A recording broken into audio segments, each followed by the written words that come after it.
cette journée d'études. À ce titre très général, je vais vous présenter un travail qui s'inscrit dans le cadre de ma thèse, qui porte sur l'histoire de l'implantation du long du Rhône depuis les années 50 jusqu'à la fin des années 90.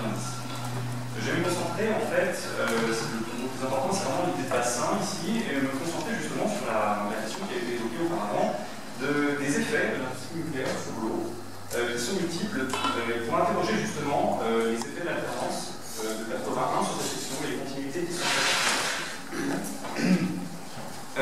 Pour commencer, je partirai donc de cette question de long terme qui émerge dès les années 60 au niveau scientifique, des effets du nucléaire sur l'eau, qu'ils soient radioactifs ou thermiques, avec notamment cette question que vous avez entendu des luttes anti-nucléaires dans les années 70. En commençant par ce cas de ce discours du commandant Cousteau qui prononce à Seine-Saint-Laurent, qui est ici sur la carte, qui se situe, qui est en fait le projet le plus septentrional le long du bassin du Rhône. Le long d'un projet qui a été surnommé, supposant Hyperphénix, c'était pour assurer en fait, la continuité industrielle du projet Superphénix, un projet encore plus puissant, installé sur la Saône, avec un projet d'EDF à partir de 1976. Le commandant Cousteau, donc, à cette occasion, prononce un discours afin de protéger le système de l'eau et à isoler l'eau du nucléaire. Je le cite, la mer et le programme local du nucléaire ne sont pas à dissocier. Donc cette question est intéressante parce qu'on trouve à la fois un risque que c'est nucléaire sur l'eau et aussi la question d'échelle à penser pour protéger un ensemble conçu comme cohérent par rapport à un risque local. Notons également qu'à cette époque apparaissent aussi et montent en puissance de nouvelles entités qui pensent aussi cette protection de l'eau à l'échelle du bassin suite à la loi de 1964. Deux éléments sont à garder à l'esprit aussi pour comprendre. Une centrale nucléaire utilise massivement de l'eau. Je vais me concentrer sur des cas de refroidissement en circuit ouvert, c'est-à-dire qu'ils se refroidissent avec l'eau du fleuve, qui rejette donc à la fois des rejets d'eau chaude et aussi des rejets des flux antiqués radioactifs, qui sont définis en 1976, ainsi que des autres traitements chimiques, etc., de minéralisation. Ensuite, deuxième élément, le Rhône est un cas intéressant sur cette continuité du nucléaire, sur un site, sur un fleuve déjà fortement urbanisé, aménagé par des barrages, qui peut poser problème aussi à ces questions, et qui connaît une forte implantation du nucléaire depuis les années 70. Vous voyez donc, ici à gauche les sites présents et installés en 1974, avant la lutte contre Messner, et l'ensemble des projets envisagés en 1975, qui sont quand même extrêmement nombreux. Finalement, pour aboutir à cette carte de 1986, et donc je vais me concentrer sur les sites qui apparaissent entre les années 60, la fin des années 70 et qui sont en fonctionnement à la fin de la période que j'ai effectuée 1986 et l'accident de Tchernobyl, donc à savoir Fresnaville et Saint-Alban en Océanie. Je propose donc d'analyser ce cas, ce débat autour de cette question des effets environnementaux sur l'eau du nucléaire, à travers deux exemples et deux cas d'études. Tout d'abord, les débats internes aux administrations déconcentrées, aux services déconcentrés d'État qui ont la charge du fleuve et qui sont consultés dès les années 70 sur cette question. Je développerai donc le cas de Superphénix et de Saint-Alban, mais également on peut voir la continuité aussi de ces débats au sein des mouvements antinucléaires après le reflux de ces mouvements à la fin des années 70 et voir en fait les effets de la mise en place de ces CLI, donc les commissions locales d'information à partir de 1980, et la réforme de l'enquête publique en 1983, quel rôle elle joue dans la reformulation de ces dossiers. Donc pour ce faire, je m'appuie sur des cas d'études départementaux, des archives départementales, les archives donc, notamment du service de la navigation Rhône-Saône, c'est le chef des services des ponts et chaussées en charge de prise et rejet d'eau, et également des archives de l'agence de bassin, et pour le cas spécifique des CLI, je m'intéresserai donc, j'utiliserai principalement les archives du département de l'Isère, du conseil général de l'Isère et de la sous-préfecture de la Cour. Tout d'abord, on note au sein des administrations une forte continuité entre les années 70 et le début des années 80, malgré une inflexion avec un discours qui se fait de plus en plus critique sur les études d'impact proposées par EDF, au nom notamment d'un essor d'une protection de l'environnement et de la nature et du bassin dans son ensemble. Notons tout d'abord que cette continuité s'explique par un cadre très simple, le cadre législatif qui encadre les effluents et les versements non radioactifs et les effluents liquides radioactifs est mis en place dans les années 70. La procédure est fixée notamment pour les rejets radioactifs liquides par un décret le 10 août 1976 qui institue une étude d'impact préalable sur l'environnement qui passe par l'ensemble des structures en charge du nucléaire avant d'être proposée pour étude à une conférence administrative au niveau départemental et régional. C'est dans ce cadre donc, que je vais m'intéresser à cet ensemble de ces services concernés, à savoir la direction départementale de l'équipement, de l'agriculture, le service régional de l'aménagement des eaux, la direction départementale des affaires sociales, sanitaires et sociales, et enfin le service de la navigation, avec également le lien avec l'agence de bassin. Donc on a des ministères très différents qui ont des débats autour de ces questions. Avant 1981, ces débats existent déjà dès la mise en place du plan national.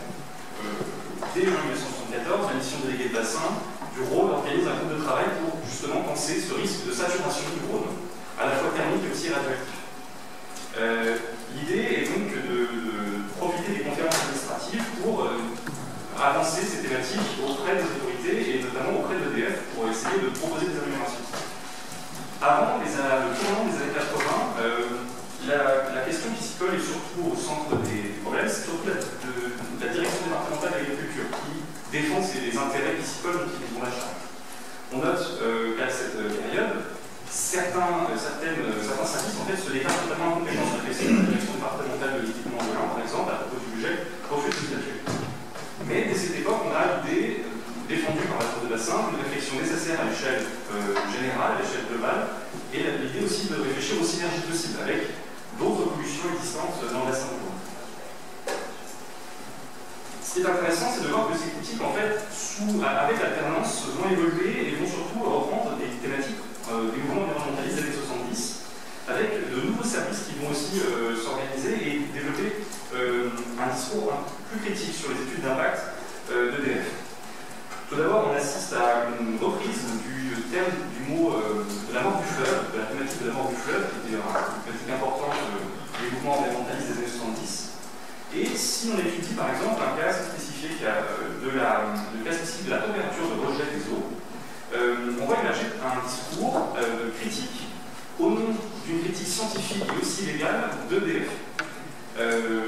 On a une critique au nom d'un regard scientifique qui dénonce par exemple l'indigence absolue des études d'impact, ce qui est quand même étonnant quand on pense au discours autour de la rationalité du nucléaire, autour du discours anti-scientiste qu'il faudrait critiquer. Également, on voit une évolution autour de la direction de la prévention des pollutions, une tentative d'organisation d'un discours cohérent au sein des services déconcentrés du ministère de l'Environnement pour organiser un contre-discours face aux normes demandées par EDF. Clairement, EDF demande des dérogations aux normes qui sont à cette époque fixées par les directives européennes, qui fixent normalement pour des eaux comme le Rhône des limites à 28 degrés de rejet. EDF, pour ses réacteurs, a besoin de dépasser 30 degrés, voire 34 degrés en été. C'est un problème qui se pose d'ailleurs encore aujourd'hui. L'idée donc va être de proposer, derrière la direction de la prévention des pollutions, un contre-discours pour essayer d'arracher au moins des mesures compensatoires à l'EDF et d'arracher aussi la formulation de cette directive, même si elle n'est pas encore transposée dans le droit français. Globalement, il faut quand même relativiser l'impact de ces débats. C'est plutôt intéressant à voir, c'est la montée en puissance au sein de cette administration de cette prise en compte de l'environnement, mais qui a assez peu d'effet en fait, puisque les dérogations sont systématiquement accordées. Les limites de rejet sont toujours celles d'EDF. Cependant, les études d'impact se voient renforcées et surtout, un effet intéressant, c'est que ce n'est pas vraiment un discours anti-nucléaire de la part de ces services, mais c'est aussi pour eux une occasion, un intérêt de multiplier les données sur le fleuve. L'ingénieur en chef du service de la navigation en 1985 se félicite du fait que tous ces sites, finalement, avec des études d'impact de plus en plus précises, permettent d'avoir des données qu'on ne possédait pas sur le planète. Cependant, donc, au-delà de ces débats au sein des services administratifs purement concernés, qui fonctionnent en système clos, le discours discours nucléaire, je ne sais pas comment je dis. Le débat autour de ces questions au sein des discours antinucléaires doit se reformuler et est affecté par, enfin je vais interroger le fait qu'elle soit affectée par le tournant 81 et notamment les innovations législatives de cette époque, à savoir la réforme des enquêtes publiques de 1983 et la mise en place des CRI. Quelle est l'évolution de ce débat des rapports entre environnement et nucléaire au sein de ces instances? Je vais m'intéresser donc d'abord au cas des enquêtes publiques.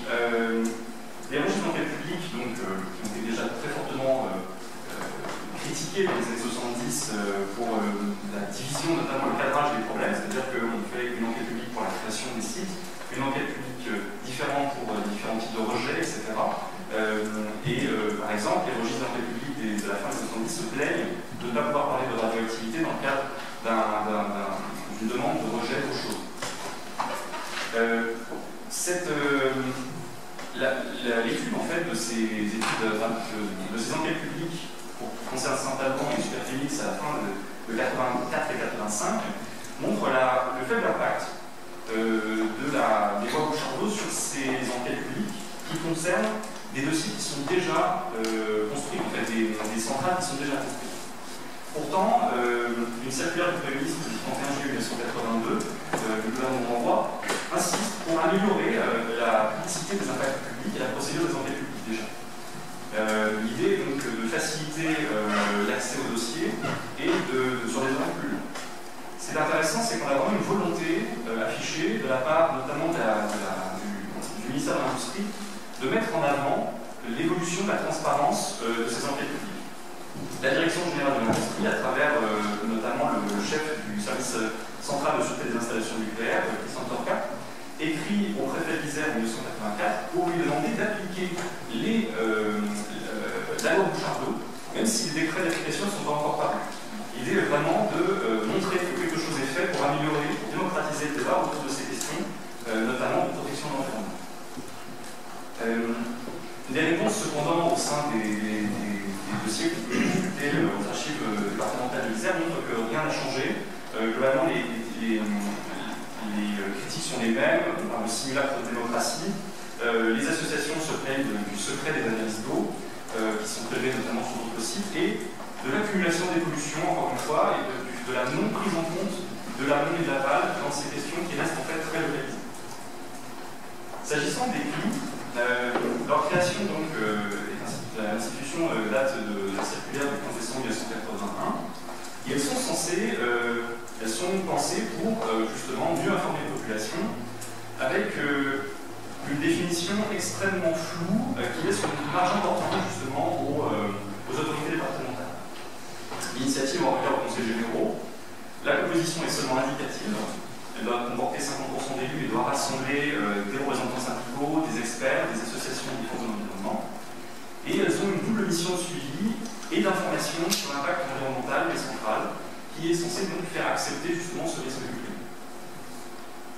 Mais ce qui est intéressant de la boîte, c'est qu'elles sont vraiment pensées pour publiciser les débats, notamment autour des rejets qui donc arrivent, puisque les dernières centrales nucléaires vont entrer en fonctionnement à partir de 84 et 85 le long du Rhône. La Direction générale de l'industrie propose d'elle-même, envoie au Conseil général de l'Isère, Louis Mermaz, président à l'époque du Conseil général, propose en fait que soit mis à l'ordre du jour de la première réunion de la PIL Saint-Alban la question des rejets et des effluents radioactifs pour que cette question soit traitée le plus vite possible. La séance d'ouverture est très intéressante, le 19 septembre 1984, puisqu'elle montre en fait que ces débats recoupent des questions plus larges d'incompréhension et sur la définition en fait du rôle de ces CRI. Il y a de nombreux problèmes qui se posent. Tout d'abord, le rôle de ces CRI, est-ce qu'elles n'ont qu'à informer ou est-ce qu'elles ont aussi un rôle d'enquête? C'est une question qui est posée par la Partner en fait, et par les associations environnementales qui souhaitent s'emparer de ces questions pour porter en fait un discours beaucoup plus critique sur le nucléaire. A l'inverse, on trouve par exemple dans les archives de la sous-préfecture de la Tour du Pin une note qui invite à ne surtout pas mettre les associations environnementales dans le projet, qu'elles sont trop opposées aux centrales nucléaires s'entendent pas avec EDF. Donc c'est le refus, en fait, d'en faire un espace de débat. Surtout, une question intéressante de ces questions, c'est la question de la délimitation et des différences entre la délimitation de ces plis et les effets sur l'environnement. Étant donné que la définition est très floue dans la circulaire de 1981, on va se poser la question de qui est concerné. Est-ce que ce sont les communes qui sont concernées au niveau des rejets, au niveau de quel rejet, ou aussi au niveau, par exemple, du risque d'accident. Ici, donc, j'ai fait une carte à partir des différents arrêtés, des différentes évolutions des limites de la crise Saint-Alban entre 1983 et 1985. Et alors, elle n'apparaît pas à cause de la vérification sur la carte, mais tout en bas de la carte, vous avez en Ardèche la commune de Serrières. Cette commune, en fait, est concernée par l'enquête publique sur les effluents radioactifs liquides, mais ne fait pas partie de la CLI. Et pourtant, elle est invitée à venir discuter, puisqu'elle est concernée à ce titre, mais elle n'est pas concernée par les rejets d'effluents méthaniers. Donc en fait, on a un problème de définition pour savoir finalement quel est l'environnement affecté autour de la zone concernée si on essaie de localiser le risque nucléaire. En conclusion, cette question donc, pose la question des acteurs impliqués, à penser et à penser et à donner un accès à l'information sur ces liens entre l'environnement et le nucléaire. Mais finalement, c'est l'accident de Tchernobyl en 1986 qui change fortement et radicalement ces liens entre l'environnement et le nucléaire à l'échelle nationale, mais surtout et aussi à l'échelle du bassin. À cette époque, la situation accidentelle est plus improbable, très fortement probable. En témoigne l'accident. Surtout, c'est l'essor du contre-expertise citoyenne avec la CLIRAD. Et enfin, l'idée que les effets du nucléaire n'ont plus de limite et n'ont jamais eu de limite et ne peuvent pas être limités en fait dans ce cadrage administratif qui a été proposé.